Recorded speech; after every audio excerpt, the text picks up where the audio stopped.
தமிழ்நாடு பொதுமேடை நேயர்களுக்கு வணக்கம். இன்றைக்கு நம்மளோடு அரசியல் பேசுவதற்காக தோழர் ஏகே இணைந்திருக்கிறார். தோழர் வணக்கம். வணக்கம் தோழர், நேயர்களுக்கும் வணக்கம். தோழர், நாடாளுமன்ற தேர்தலுக்கான களம் சூடு பிடித்துக்கிட்டு இருக்கு. இந்த நேரத்துல ஒன்றிய அரசினுடைய தலைமை பொருளாதார ஆலோசகர் ஆனந்த் நாகேஸ்வரன் ஒரு கருத்து சொல்லியிருக்கிறாப்புல. இப்படி கையை விரிச்சிட்டாரு. வடிவேலு பாக்கெட்ல இருந்து கையை எடுத்து விடுற மாதிரி ஒண்ணுமே இல்லையே அப்படிங்கிற மாதிரி 20 கோடி வேலையெல்லாம் எங்களால பண்ண முடியாது. அமித்ஷா சொன்ன மாதிரி இதெல்லாம் ஜும்லா அப்படிங்கிற மாதிரி ஒரு கருத்தை சொல்லிட்டாரு. தனியார் துறை தான் அதுக்கு சப்போர்ட் பண்ணணும் அப்படின்னு சொல்லியிருக்கிறாப்புல. அதுக்கு சிதம்பரம் பதிலடி கொடுத்திருக்கிறாரு. அப்புறம் ஏன்டா உட்காந்துருக்கீங்க, கிளம்புங்கடா, நாங்க ஆட்சி பண்ணிக்கிறோம் அப்படிங்கிற மாதிரி சொல்லிட்டாங்க. 85% இளைஞர்கள், கிட்டத்தட்ட 25 கோடி இளைஞர்கள் இந்தியாவுல இப்ப வேலை இல்லாம இருக்காங்க அப்படிங்கிற ஒரு அதிர்ச்சிகரமான தகவல்கள். இத்தனை நாள் மோடி அரசாங்கம் அதை பூசி மொழிகி எப்படியோ சமாளிச்சுக்கிட்டு இருந்தாங்க. இப்போ இன்டர்நேஷனல் அமைப்புகள் எல்லாமே தரவுகள் வெளியிட ஆரம்பிச்சிருச்சு. வேற வழி இல்லாம ஒத்துக்கிட்டாங்க அப்படிங்கிறத பார்க்க முடியுது. 96 கோடி வாக்காளர்கள்ல 25 கோடி வாக்காளர்கள் இளைஞர்கள். இந்த 25 கோடி வாக்காளர்கள் மோடிக்கு எதிராக வாக்களிச்சாங்கன்னா அவங்க ஜென்மத்துக்கு இதுக்கப்புறம் ஆட்சிக்கே வர முடியாது பாஜகவால. ஏன்னா இந்தியாவே இளைஞர்கள் அதிகம் நிறைந்த ஒரு நாடு. இந்த கருத்தை நீங்க எப்படி தோழர் பாக்குறீங்க? இல்ல, மிக சரியா சொன்னீங்க. 25 கோடி வாக்காளர்கள் இளைஞர்களாக இருக்காங்க. அதே 25 கோடி இளைஞர்கள் வேலை இல்லாமலும் இருக்காங்க. சோ இந்த யதார்த்தத்தை நீங்க பார்க்கணும். சோ அவங்க அதிருப்தியா இருக்கும்போது நிச்சயம் என்ன செய்வார்கள்? இங்க இருக்கிற ஆட்சியாளர்கள் மீது ஒரு நம்பிக்கை எழுந்து இருப்பார்கள். நிச்சயம் 10 வருஷம் ஒரு சான்ஸ் கொடுத்தாச்சு, இவரால பெருசா எம்ப்ளாய்மெண்ட் ஜெனரேட் பண்ண முடியல. அதற்கு அண்மையில் வெளியான ஒரு புள்ளி விவரத்தை நம்ம பார்ப்போம் தோழர். நீங்க சொன்னீங்க இன்டர்நேஷனல் அமைப்புகள், அது இன்டர்நேஷனல் லேபர் ஆர்கனைசேஷன், நீங்க சொன்னது சரிதான். And also institute of human development, இந்த நிறுவனங்கள் இந்தியாவுடைய எம்ப்ளாய்மெண்ட் ரேஷியோ பத்தின ஒரு புள்ளி விவரங்களை வெளியிட்டு இருக்காங்க. அது ரொம்ப பெருசு. பட் அதுல நான் ரொம்ப அவுட்லைன் மட்டும் என்ன நம்ம பார்க்கலாம். என்ன டேக்அவேன்னா, 2000 35% இருந்த அன்எம்ப்ளாய்மெண்ட் இப்போ 2022 வரைக்கும் வெளியான டேட்டா இது. 65.7% அன்எம்ப்ளாய்மெண்ட் இருக்கு. இதுல குறிப்பா 83% இளைஞர்கள் வேலை வாய்ப்பு இல்லாம இருக்காங்க. படிச்சு முடிச்சிடுறாங்க, கடனை வாங்கி அப்பா அம்மா படிக்க வச்சிடுறாங்க. பட் அதுக்கப்புறம் ஒரு நிலையான வேலை வாய்ப்பு கிடையாது. அதுல இப்போ வேலை இருக்கிறவங்களே பாத்தீங்கன்னா செல்ஃப் எம்ப்ளாய்டா 55.8% செல்ஃப் எம்ப்ளாய்டு. கேஷுவல் எம்ப்ளாய்மெண்ட் அது 22.7, அதாவது பார்ட் டைமா போவாங்க, திடீர்னு வேலை செய்வாங்க, திடீர்னு மூட் அவுட் ஆயிடும், திடீர்னு வந்துருவாங்க. அந்த மாதிரி வேலை பாத்தீங்கன்னா 22.7%. ரெகுலர் எம்ப்ளாய்மெண்ட் அது வெறும் 21.5%. ஒரு நாட்டுல ரெகுலர் எம்ப்ளாய்மெண்ட் 21.5% தான் இருக்கும்னா அது எப்படி ஒரு வளர்ந்த நாடு, அது எப்படி ஒரு வளர்ந்து வரும் நாடுன்னு சொல்ல முடியும்? இன்னொன்னு, அதை விட பெட்டர் பெர்ஃபார்மன்ஸ் பண்ணிக்கிட்டு இருந்த ஒரு நாடு, அதை விட 65% நம்ம எம்ப்ளாய்மெண்ட் வச்சிருந்த ஒரு நாடு இன்னைக்கு 21% நம்ம ஸ்லிப் ஆகி வந்திருக்கோம்னா அப்போ இங்க இருக்கிற ஆட்சியாளர்கள் சரியில்லை. அவங்க எடுத்த பாலிசி எதுவும் மக்களுக்கு பயனளிக்கவில்லை. சோ மக்களுக்கு பயனளிக்காத பாலிசிஸ கொண்டு வர ஆட்சியாளர்கள் நமக்கு எதற்கு தேவையில்லை. அப்போ நீங்க கொண்டு வந்த பாலிசிஸ் எல்லாம் யாருக்கு பயன்பட்டிருக்கு? கார்பரேட் நிறுவனங்களுக்கு பயன்பட்டிருக்கு. நீங்க சொன்னீங்க அனந்த நாகேஸ்வரன், நம்ம சீஃப் எக்கனாமிக் அட்வைசர், அவர் 2 கையை விரிச்சிட்டாரு. ஆமா, 2 கையை விரிச்சிட்டாரு. அது இதை சொல்றதுக்கு அவர் அந்த பொசிஷன்ல இருக்கணும்னு அவசியமே கிடையாது. இது யார் வேணாலும் சொல்லிட்டு போலாம். நீங்க அவன் ஒரு படம் இருக்கும், அந்த படம் பாத்திருக்கீங்களா? அதுல முத விஷால போய் ஒரு பூட்டை உடைக்கிறதுக்கு கூப்பிட்டு போவாங்க. ஒரு ஜட்ஜ் வீட்டுக்கு பூட்டை உடைனாரு, ஐயா சாவி அப்படின்னு கேட்பான். அது போல இருக்கு இந்தியாவோட சாவி இருந்தா. ஏன்னா சீஃப் எக்கனாமிக் அட்வைசரா இருந்துகிட்டு எங்களால அவர் என்ன சொல்லியிருக்காரு பாருங்க. Government cannot solve all social and economic problems. அப்புறம் நீங்க எதுக்கு இருக்கீங்க? Social and economic problems solve பண்ணாத அரசு ஒரு அரசா? அப்ப அரசுன்றது என்ன? இங்க இருக்கிறதெல்லாம் எடுத்து விக்கிறதுக்கா? ஆனா நீங்களும் அப்படிதான் பண்ணிக்கிட்டு இருக்கீங்க. சோசியல் எக்கனாமிக் ப்ராப்ளத்தை சால்வ் பண்ண அரசால முடியலன்னா இன்னைக்கு இந்த சோசியல் எக்கனாமிக் ப்ராப்ளத்தை உருவாக்குனதே இந்த அரசு தானே. ஜிஎஸ்டி, டிமானிட்டைசேஷன், கொரோனாவை மிஸ்ஹேண்டில் பண்ணது, கார்பரேட் டாக்ஸஸ் தோழர். கார்பரேட் டாக்ஸஸ் பாத்தீங்கன்னா 8 to 9% குறைச்சிருக்காங்க. அதுவே பாத்தீங்கன்னா ஜிஎஸ்டி இல்லாத வரி புதுசா மக்கள் கிட்ட இன்டைரக்ட் டாக்ஸ் அதிகப்படுத்திட்டாங்க. புரியுதுங்களா? கார்பரேட் டாக்ஸ் ஒரு பக்கம் குறைக்கிறீங்க, இன்டைரக்ட் டாக்ஸ் மக்கள் தலையில அதிகமா ஏத்துறீங்க. விலைவாசி ஏற்றம் எதனால நடக்குது? நீ என்னைக்கு ஜிஎஸ்டி கொண்டு வந்தீங்களோ அன்னில இருந்து விலைவாசி ஏற்றம் ரொம்ப ரேப்பிடா நடக்க ஆரம்பிச்சிருச்சு. பெட்ரோலியம், அதாவது எரிபொருள்கள் மீதான டாக்ஸஸ் வந்து சாமானியனும் பாதிக்கப்படும். அவனும் அதுல பங்கெடுத்துக்கணும் இல்லையா? அப்ப அவன் பங்கெடுத்துக் கொள்ளும் போது அவன் பாக்கெட்ல இருந்து நீங்க வந்து பைசா நீங்க உருவ ஆரம்பிச்சிட்டீங்க. அதையெல்லாம் நீங்க என்ன பண்றீங்க? கார்பரேட் டாக்ஸ்ல வந்து அவங்களுக்கு வந்து சலுகை கொடுக்குறீங்க. இதையெல்லாம் என்ன பண்றாங்க? அவங்க அனுபவிச்சுட்டு பேங்க்ல லோன்ஸை கட்ட முடியாதுன்னு சொல்லிட்டு எஸ்கேப் ஆயிடுறாங்க. அந்த லோனையும் நீங்க என்ன பண்றீங்க? பேட் லோன்ஸ் தள்ளுபடி பண்றீங்க. தோழர், டிஸ்இன்வெஸ்ட்மெண்ட்டுக்குனே ஒரு பாலிசியை கொண்டு வந்தாங்க தோழர். ஆமா, ஞாபகம் இருக்குன்னு நினைக்கிறேன். எல்ஐசி வைக்கணும். ஒரு பாலிசி ஒரு நான் பர்ஃபார்மிங் அசெட்டை எப்படியெல்லாம் வந்து சட்டப்படி வந்து அரசுடைமை ஆக்க வேண்டும் என்பது வந்து ஆல்ரெடி இருக்கு. ஆனா டிஸ்இன்வெஸ்ட்மெண்ட்டை ஒரு பாலிசியா கொண்டு வந்து பர்ஃபார்ம் பண்ணாத நிறுவனங்களுக்கு எல்லாம் அதெல்லாம் எப்படி நம்ம என்னென்ன ஸ்ட்ராட்டஜியில வந்து அதை கையகப்படுத்தணும் அப்படின்னு ஒரு அரசு இததான் உட்காந்து நைட்ல யோசிச்சிருக்காங்க. இந்த தெர்மாகோலை எட்டி உதைப்பாங்களா அந்த மாதிரி. சோ இவங்களுக்கு வந்து உண்மையா தோழர் மக்களை பற்றிய புரிதலோ அக்கறையோ இல்ல. அப்படியே வந்து இவங்களுக்கு புரிஞ்சிருந்தாலும் அக்கறை இல்லை இவங்களுக்கு. அதுதான் நான் சொல்றேன். புரிதலோ அக்கறையோ கிடையாது. இவங்களுடைய அக்கறை, இவங்களுடைய புரிதல் எல்லாம் வந்து கார்பரேட் பத்தியோ கார்பரேட் நலனை பத்தி தான். நீங்க எலக்ட்ரல் பாண்ட்ஸ் கூட பாருங்க. அவங்க கிட்ட இருந்து இவன் வந்து ஒரு 10 கோடி வாங்கலாம்னா அவனுக்கே ஒரு 100 கோடி ப்ராஜெக்ட் திரும்ப தரான். சோ நீங்க எலக்ட்ரல் பாண்ட்ல 10 கோடி தந்திருக்கான்ல, 100 கோடி கொடுத்துருக்கான்ல அப்படின்னு நம்ம பேசுறோம். அதுக்கு அவன் வந்து என்ன ரிட்டர்ன்ஸ் எடுத்துக்கான்றத பாக்கணும். இல்ல மிகப்பெரிய உத்தரகாண்ட்ல வந்து ஒரு இது டனல் வந்து நிலச்சரிவு ஏற்பட்டுச்சு. Mega engineering. அந்த மெகா இன்ஜினியரிங் குறிச்சு தான் வந்து இவரு யாரு நிதின் கட்கரி நாடாளுமன்றத்திற்குள்ளேயே வந்து பாராட்டி பேசினாரு. அந்த டனல் அவங்க எல்லா இடத்துலயும் பேசுவாங்க தோழர். அவங்க எல்லா இடத்துலயும் அவங்க வந்து கொஞ்சம் கூட வந்து ஒரு மக்களை பத்தின ஒரு அக்கறையோ, மக்கள் வந்து கஷ்டப்படுவாங்க, மக்கள் வந்து இப்போ மக்களை பத்தி யோசிக்கிறவங்க மக்களுக்கு கொடுக்குற காசை வந்து பிச்சைன்னு சொல்லுவாங்களா? தோழர், திரு பொன்முடி அவர்கள் வந்து ஓசியில போறீங்கன்னு ஒரு ஃப்ளோல சொல்லிட்டாரு. அதுக்கு என்னென்னலாம் பண்ணாங்க பாத்தீங்களா? ஓசியில போறேன்னு சொல்லிட்டாரு பொன்முடின்னு சொல்லிட்டு. ஆனா இங்க மக்களுக்கு ஒரு பாலிசிங்க கலைஞர் உரிமை தொகைங்கிற திட்டத்தின் மூலமாக மக்களோட வரி பணத்துல இருந்து 1000 ரூபாய் கொடுத்தாலும், மழை காலத்துல 6000 ரூபாய் கொடுத்தாலும் அது வந்து பிச்சை காசுன்னு சொல்றாங்க. அதே பிச்சை காசுன்னு சொன்ன அந்த அம்மா தான் இன்னைக்கு வந்து எலெக்ஷன்ல வந்து நிக்கிறதுக்கு காசு இல்லைன்னு சொல்றாங்க.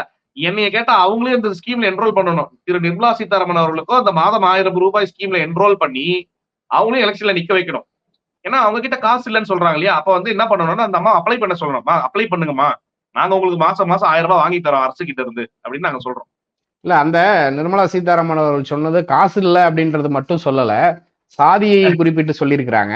இதுல இருந்து பல கேள்விகள். இப்போ அதுல செல்வ பிறந்தை அவர்கள் கூட ஒரு கேள்வி கேட்டாங்க.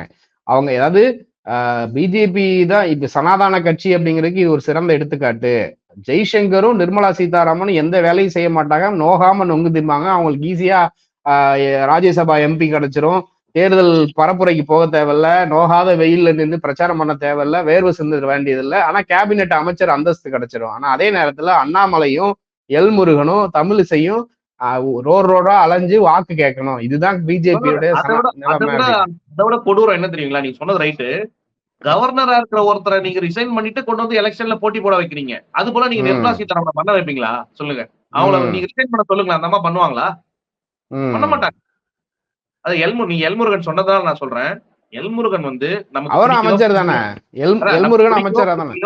பிடிக்குதோ பிடிக்கலையோ எதிர் சித்தாந்தத்துல இருக்காருங்கிறதெல்லாம் அப்பாற்பட்டது தோழர். ஆஸ் a ஹியூமன் பீயிங்கா அவரும் வந்து உழைக்கிறாரு, அன்றாட வந்து மக்கள் பிரச்சனைக்கு போறாரு. ஏதோ அவருக்கு தெரிஞ்ச மக்களுக்கு, அவர் தொகுதி மக்களுக்கு ஏதோ குரல் கொடுக்குறாரு, அவருக்கு தெரிஞ்ச வகையில பேசுறாருன்னு வச்சுக்கோங்களேன். அவருக்கு நீங்க என்ன மினிஸ்ட்ரி கொடுத்துருக்கீங்க? ஒரு ஒரு ஒப்புக்கு சப்பா மாதிரி ஒரு மினிஸ்ட்ரி வந்து கொடுத்துட்டு, நிர்மலா சீதாராமன் வந்து எந்த தேர்தலையும் அவங்க சந்திச்சதே கிடையாது. நாமினேஷன் கூட ஃபைல் பண்ண தெரியாது தோழர் அவங்களுக்கு. இதே நேரத்துல இதே சமயத்துல சிபி ராதாகிருஷ்ணனையும் இலகணேசனையும் ஏன் அவங்க ரிசைன் பண்ணிட்டு வந்து போட்டியிட வைக்கல? அதெல்லாம் பண்ண மாட்டாங்க. ஏன்னா அவங்க சேஃபா இருக்காங்க இல்லையா? இப்ப தமிழிசை வந்து 2 மாநிலத்துக்கு புதுச்சேரிக்கும் தெலுங்கானாக்கும் வந்து கவர்னரா இருந்தாங்க. அவங்கள ரிசைன் பண்ணிட்டு வந்து போட்டி போட சொல்றாங்க. தோழர், இன்னொன்னு இருக்கு. இதுல இன்னொரு விஷயமே இருக்கு. ஓட்டு போட மாட்டாங்க. அவங்களுக்கான வாக்கு வங்கி தமிழ்நாட்டில் இல்லையே. இப்ப தமிழிசைக்காவது ஒரு வாக்கு வங்கி இருக்கும். ஏன்னா அவங்க சொந்தக்காரங்க இருப்பாங்க, சாதி இருக்குல்ல, சாதி சனம் இருக்கும், எல்லாம் இருக்கும். நான் என்ன சொல்றேன்னு உங்களுக்கு புரியுது. ஆனா நிர்மலா சீதாராமனுக்கு இங்க யாரு ஓட்டு போடுவாங்க? மயிலாப்பூர் தாண்டி யாரும் ஓட்டு போட மாட்டாங்க.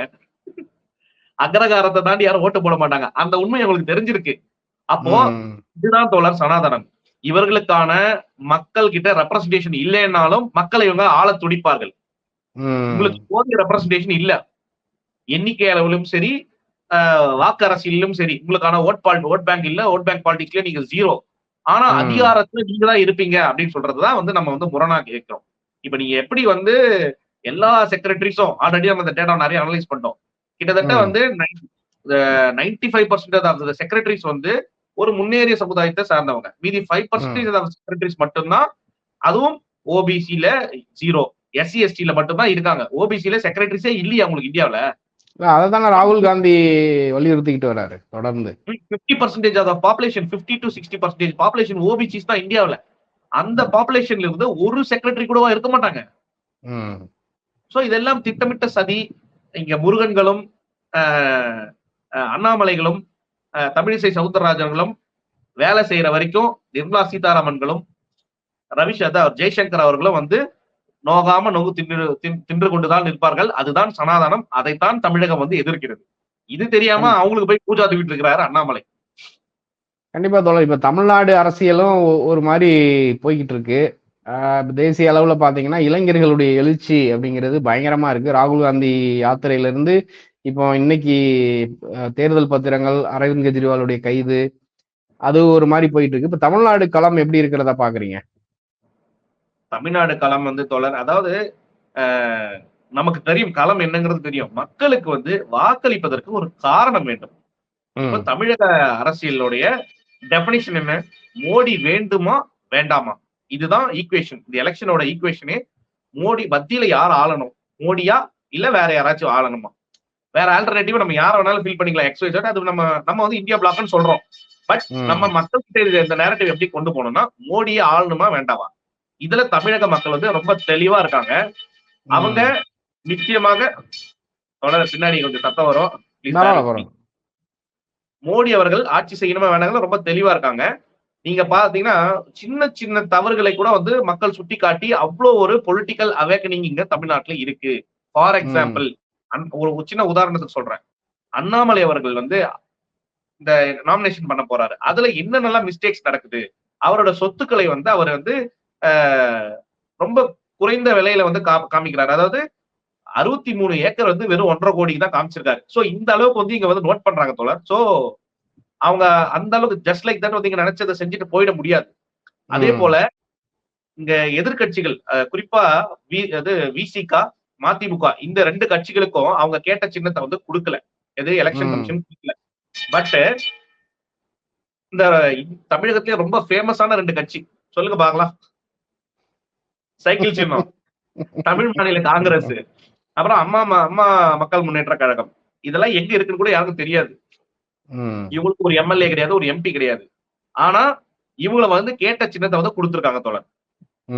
இது வந்து இந்த விஷயமும் வந்து இளைஞர்கள் கிட்ட போய் சேர்ந்திருக்கு. அவங்களும் வந்து எலெக்ஷன் கமிஷனை வந்து ரொம்ப கடுமையா வந்து குற்றம் சாட்டுறாங்க. அவங்கள பத்தி நம்ம நிறைய விமர்சனங்கள் நம்மளால பார்க்க முடிஞ்சது. சோ இவங்க நினைச்சது போல தமிழ்நாட்டுல இந்த ஒரு 3 தொகுதி 2 தொகுதின்னு சொல்லிட்டு இருக்காங்க. அதெல்லாம் சும்மா ஜும்லா. ஆக்சுவலா அதெல்லாம் ஜும்லா. உண்மையை சொல்லணும்னா மக்கள் கிட்ட ஒரு காரணம் இருக்கணும் ஓட்டு போடுறதுக்கு. பிஜேபிக்கு வந்து வாக்களிக்க என்ன காரணம் இருக்கு மக்களுக்கு சொல்லுங்க. ஒரு காரணமும் கிடையாது. இப்ப இங்க இருக்கிற ஆளுங்கட்சி மேல அதிருப்தி இருக்கான்னா கிடையாது. நீங்க நல்லா நோட் பண்ணுங்க. ஐயா ஸ்டாலின் அவர்கள் வந்து நமது வீட்டு பெண்கள் அவங்க கூட அவர் டைரக்டா வந்து ஒரு தகப்பனாகவோ, ஒரு தாத்தாவாகவோ, ஒரு அண்ணனாகவோ, ஒரு சகோதரனாக இப்படி வந்து கனெக்ட் ஆயிருக்காரு. ஒரு அப்பாவாகவோ அப்படி வந்து கனெக்ட் ஆயிருக்காரு. எப்படின்னா கல்லூரி போகும் பெண்களுக்கு வந்து மாதம் 1000 ரூபாய் அரசு கல்லூரியில படிக்கிற மாணவிகளுக்கு. அதே போல இல்லத்தரசிகளுக்கு வந்து மாதம் 1000 ரூபாய் கொடுத்திருக்காங்க.